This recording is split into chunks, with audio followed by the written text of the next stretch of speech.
Hi, Daryl again. I know it's been about a year from my last Be the Best Version of You, but I'm back helping you be the best version of you. And on this episode, I want to talk about separation of self from the self. And what I mean by that is we as a people have decided to separate ourselves from ourselves in the sense that looking at our emotions and seeing the value in how those drive society. And what that does is it helps perpetuate narratives of, you know, dominion over others rather than, coming together and working with one another. Case in point, people would generally be like, oh, well, who built society? Oh, yeah, men built society. So it's the masculine energy that's like perpetuates society, but nobody, wants to talk about that women helped raise the children that perpetuated society. So when you look at it through that lens on a larger scale, you're like, what's the point of like separating for like dominion when in truth there is equality because both parts are necessary to make a system run. So I would say on an individual level, you have to look at yourself and see why you're separating those aspects from yourself. Why do you not value it? Why do you think that it does not benefit you to be who you are, that you need to suppress a part of yourself to be yourself? It doesn't make any sense.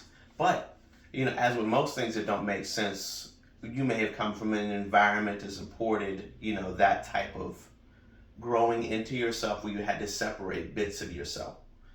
And inevitably, you're going to have to go back and grow in the proper way because you will run into circumstances that will force you to do so.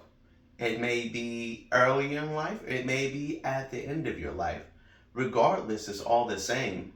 You want to internally be all of yourself. And if you can't be that, then you are welcoming tension, struggle, and difficulty in your life in a myriad of ways. And, I'd hope that we as a collective could come to this understanding at some point. And on an individual level, when you come to this understanding, it helps support the collective understanding of being emotionally intelligent and also being able to analyze your emotions in the world around you without being angry because you are emotionally intelligent. You can, care for people. You're willing to do that for them rather than seek dominion over because you feel it's inferior, even though this is a required component to be yourself. So, as usual, I say go with, kindness. And if you can't figure out how to do that, these things are skills that were nurtured in environments for people, and you can find ways to grow that within yourself if you're willing to do so. There's always a way out if you're willing to look for it. So thank you for joining me on this Be the Best Version of Yourself. I hope you enjoyed the message and can learn to bring your whole self to the table rather than separate yourself and think that'll do the job.